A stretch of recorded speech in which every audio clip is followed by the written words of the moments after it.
Baik,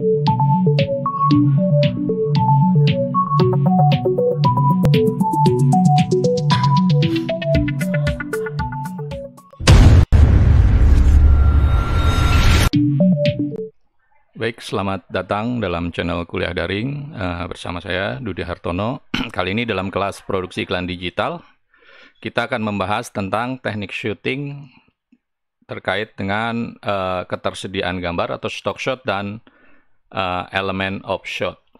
Oke, seperti biasa, jangan lupa bagi yang belum subscribe, silakan subscribe channel kuliah daring. Centang tanda lonceng untuk notifikasi, like, dan share. Oke, terima kasih bagi yang sudah melakukannya. Oke, dalam sebuah proses produksi, yang terpenting kemudian adalah ketersediaan gambar atau stock shot. Jadi, seperti saya sudah sampaikan beberapa waktu lalu bahwa preparation atau proses pada praproduksi itu memegang peranan yang sangat penting. Dia menjadi bisa sampai 50% dari keberhasilan sebuah proses produksi. Namun begitu, sebuah cerita yang baik, storyboard yang baik, bahkan teknik editing yang baik, atau bahkan editor yang jago sekalipun, akan kesulitan jika stock shot atau ketersediaan gambarnya buruk. Nah, disinilah pentingnya kita memahami bagaimana kita melengkapi stock shot itu atau ketersediaan gambar. Jadi, sebuah stock shot bukan berarti asal ada gambar, asal terang gambar ada atau disingkat Astrada, tapi juga memenuhi unsur-unsur teknis. Apa saja unsur-unsur teknis itu? Yang pertama, tentu saja type of shot atau prime size. Ukuran gambar. Apa sih type of shot? Ragamnya, kita tahu bahwa salah satu yang sering yang paling populer dari type of shot itu close up. Nah, big close up, extreme close up. Kemudian ada yang disebut long shot, wide shot, dan sebagainya. Jadi sebuah gambar, ketersediaan gambar tidak bisa dari akhir sampai ujung medium shot semua atau close up semua. Nah, ini ada teknisnya, ada rumusnya. Jadi untuk proses editing menyambung gambar, setelah close up itu tidak mungkin close up lagi sampai 4 kali gitu. Tapi setelah close up bisa masuk ke medium, kemudian masuk ke long shot gitu. Nah, jika gambar itu tidak ada, ini akan bermasalah. Yang kedua adalah kamera angle, sudut pengambilan gambar. Sudut pengambilan gambarnya seperti apa? Ada yang disebut low angle, ngambilnya dari bawah, sehingga objek akan kelihatan besar. Atau high angle, ambilnya dari atas. Atau bird angle, seperti mata burung. Jadi, kameranya dari atas, objeknya akan sangat kecil.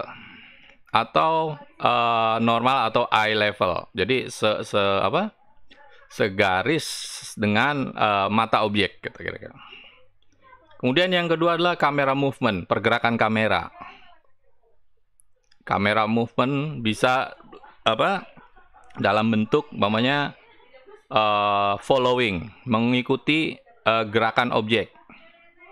Atau sekedar gerakan kamera ke kanan, ke kiri seperti menoleh, pan left, pan right gitu. Atau seperti mengangguk ke atas ke bawah, tilt up, tilt down. Atau juga menggunakan gerakan lensa, zoom in, zoom out. Nah, yang tidak juga kalah penting adalah soal lighting atau pencahayaan. Apalagi ketika kita menggunakan multicam, main cam atau kamera pertama di depan gitu, DOP-nya, kemudian kamera 1, kamera 2 samping kanan kiri. Acap kali warna atau cahaya yang didapatkan akan berbeda gitu. Yang apa? Main kameranya, kamera utamanya terang gitu, sebelah kiri tiba-tiba terlalu terang atau agak gelap gitu. Nah, untuk bisa memenuhi tadi beberapa unsur tentang stock shot, diperlukan skill teknis. Skill teknis ya ini memang diperlukan bagi seorang kameramen gitu. Jadi tidak cuma menjalankan kamera rec unrec, tapi juga punya pengetahuan-pengetahuan dasar tentang tadi stock shot. Tentu saja pengetahuan tentang menguasai alatnya gitu. Karena kamera sekarang kamera sekarang kamera digital gitu. Semuanya serba otomatis gitu. Tapi ketika kamera itu dibikin manual, diacak-acak, kemudian kalau kita nggak ngerti akan repot, kesulitan. Nah, keterampilan kedua adalah soal bagaimana kita menguasai medan atau lingkungan. Ini juga penting gitu. Bagaimana ketika kita syuting kita nyaman gitu, tidak was-was. Gitu. Pokoknya was-was dengan barang-barang atau mobil yang diparkir atau diletakkan jauh dari lokasi syuting, atau menguasai teknis dalam pengertian crowd, situasi lingkungan yang crowded atau yang terlalu banyak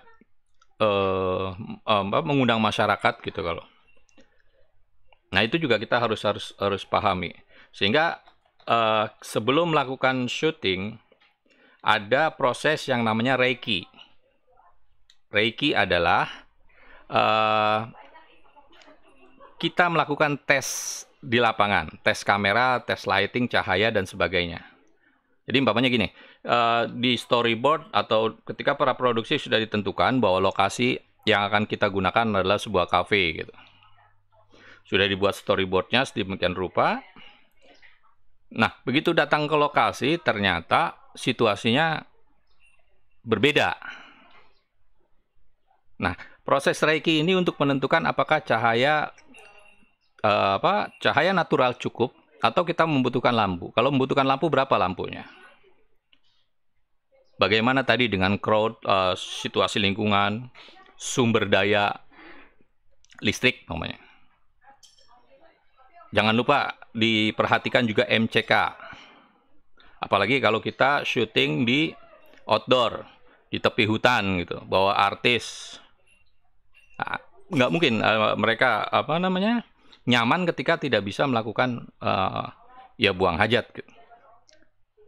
Tempat istirahat gitu. Apakah menggunakan tenda atau sewa rumah penduduk? Nah, itu diperhatikan. Nah, ini bagian dari kemampuan tadi non teknis. Nah, dalam proses Reiki juga menentukan kita mengetes penempatan kamera yang terbaik di sudut yang mana gitu. Nah, ini pentingnya Reiki sebelum kemudian kita benar-benar datang bersama tim produksi yang full tim. Itu semuanya sudah pasti gitu. Daripada kita datang dengan full tim ternyata situasinya berbeda. Repot lagi kalau kita apalagi ada artis yang menjadi model iklan kita gitu.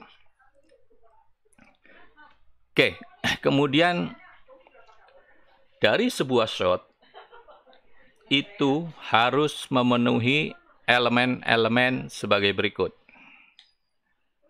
Yang pertama adalah motivasi.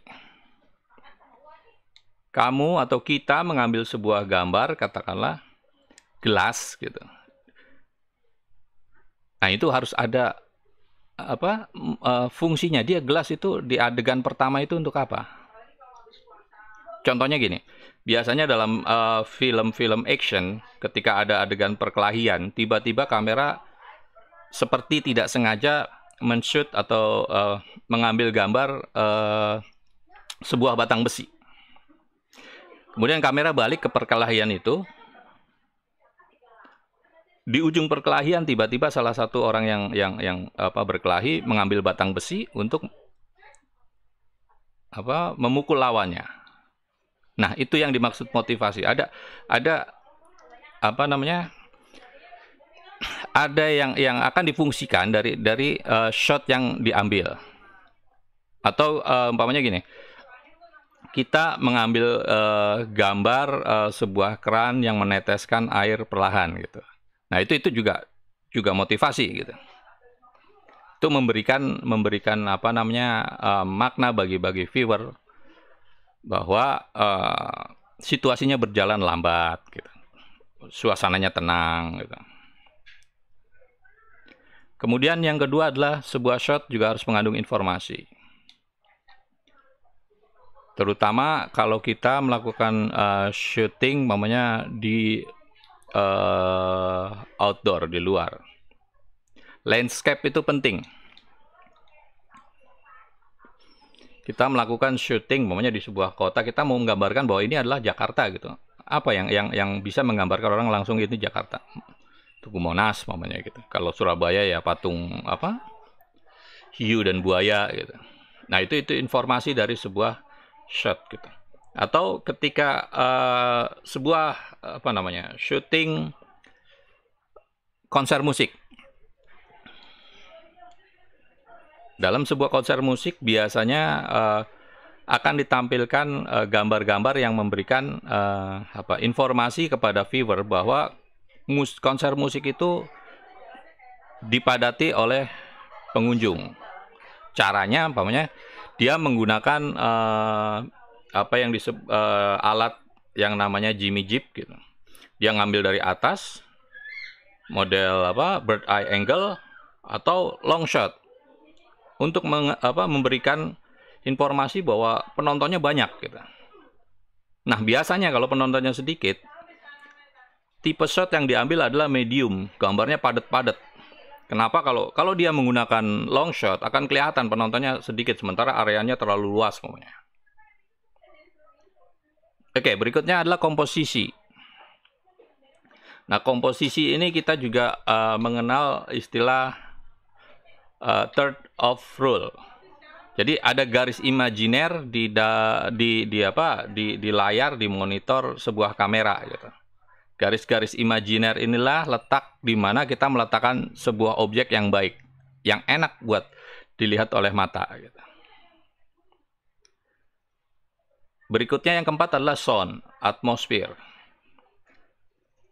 Sebuah adegan tanpa sound, tanpa atmosfer suara itu tidak akan menggambarkan situasi seperti yang diharapkan oleh sutradara. Ambience-nya nggak sampai gitu. Contohnya kita melakukan adegan syuting di terminal. Tampilkan suara-suara deru mobil, orang teriak-teriak, fluid polisi, suara calo mengajak penumpang dan sebagainya. Ya kalau kita syutingnya di di konser musik ya suasana konser musik. Tentu saja suasana musiknya teriakan penonton gitu. Sama ketika sebuah pertandingan sepak bola tanpa sound nggak enak ditontonnya. Makanya pertandingan sepak bola hari ini ketika tidak boleh dihadiri oleh penonton menggunakan sound effect gitu. Seolah-olah penontonnya riuh. Nah, yang kemudian berikutnya adalah kamera angle. Kamera angle tadi sudut kamera, penempatan kamera di atas, di bawah gitu. Low angle itu biasanya untuk menunjukkan bahwa objek memiliki power, gitu, powerful.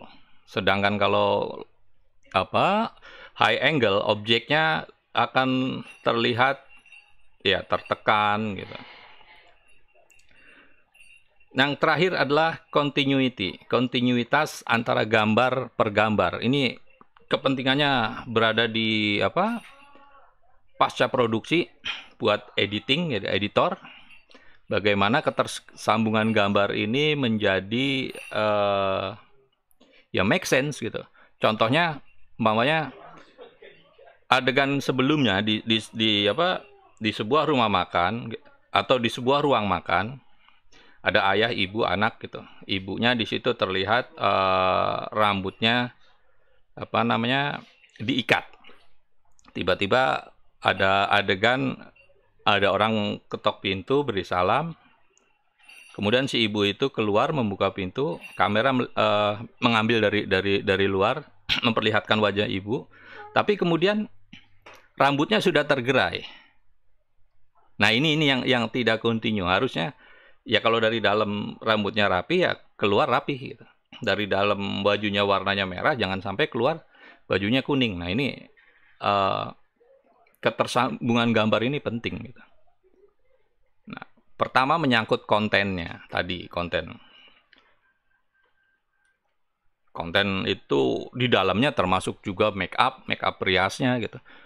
Pamannya adegan orang berkelahi, salah satunya kemudian babak belur, ada warna lebam biru di pipi sebelah kanan gitu. Tiba-tiba adegan berikutnya lebamnya pindah gitu.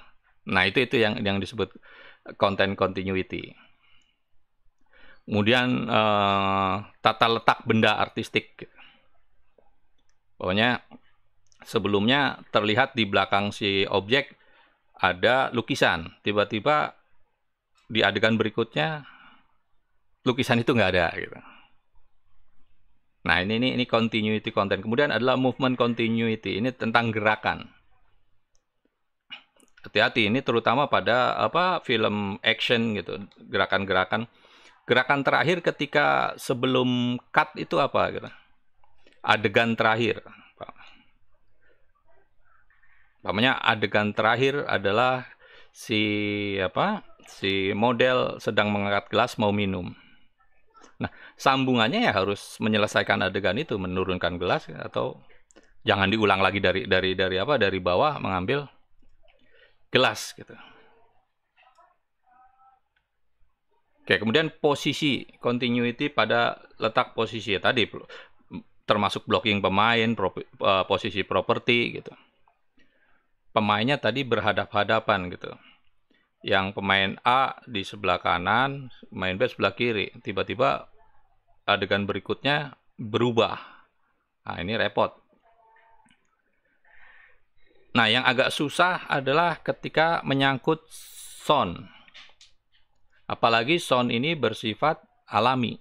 Pokoknya gini, kita lagi syuting. Tiba-tiba ada teriakan roti gitu. Oke, syutingnya diulang karena adegan yang salah. Kemudian diulang, ketika diulang, tukang rotinya udah nggak ada. Nah, ini makanya sebuah area syuting harus clear area itu seperti ini. Kecuali memang tukang roti itu memang bagian dari set gitu. Itu nggak masalah gitu. Kemudian dialog. Nah, dialog juga. Dialog terakhir apa yang diungkap atau diucapkan oleh si model gitu. Ini terkait logika visual pada akhirnya gitu. Kesesuaian antara gambar dengan naskahnya itu sendiri. Kalau enggak ya repot gitu semuanya. Nggak nyambung. Nah,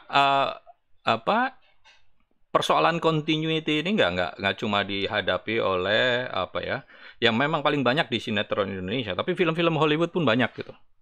Nanti kalian bisa cek lihat di YouTube gitu. Contoh-contoh discontinuity dalam adegan film. Oke, ini yang terakhir untuk kita bisa membuat sebuah atau menyediakan gambar, ketersediaan gambar, stock shot. Ini yang harus dipahami dari pertama adalah tentang pengertian shot, scene, dan sequence. Shot itu apa sih gitu? Shot itu adalah aktivitas pengambilan gambar dari mulai rec sampai unrec. Jadi rec itu biasanya aba-abanya kamera roll. Kameramen menekan tombol rec gitu. Begitu cut, unrec. Nah, itu satu shot. Durasinya berapa? Tidak terhingga. Dari mulai beberapa detik sampai jam gitu. Contoh satu shot yang panjang adalah video klip Gigi 14 Januari. Itu teknik pengambilan gambarnya one shot. Coba kalian nanti lihat di YouTube video klipnya Gigi itu. durasinya panjang, sepanjang lagu itu, sekitar 3-4 menit. Jadi balik lagi, shot itu tidak tergantung lamanya waktu, tapi hitungannya dari mulai rec sampai unrec. Itu shot. Nah, sedangkan scene adalah gabungan antara shot 1, shot 2, shot 3, dan shot 4. Umpamanya, scene dari adegan yang mau kita ambil adalah di kantin. Nah, shot-shotnya apa? Shotnya umpamanya shot pertama adalah memperlihatkan suasana kantin dengan apa, tipe of shot wide shot. Kemudian di situ ada duduk gitu, ada cewek umpamanya lagi sedih gitu. Shot berikutnya adalah medium shot, memperlihatkan sosok si perempuan itu, gadis itu. Berikutnya lagi close up, memperlihatkan wajahnya yang keruh gitu. Atau berikutnya lagi extreme close up ke matanya mulai menitikan air mata. Nah, itu rangkaian shot-shot tadi namanya scene. Nah, sedangkan rangkaian scene 1, scene di kantin, kemudian scene di kelas, scene di taman sekolah gitu, dalam satu lingkungan sekolah, disebut sequence. Ya, jangan kebalik-balik, mana scene, mana shot, mana sequence gitu. Oke. Kemudian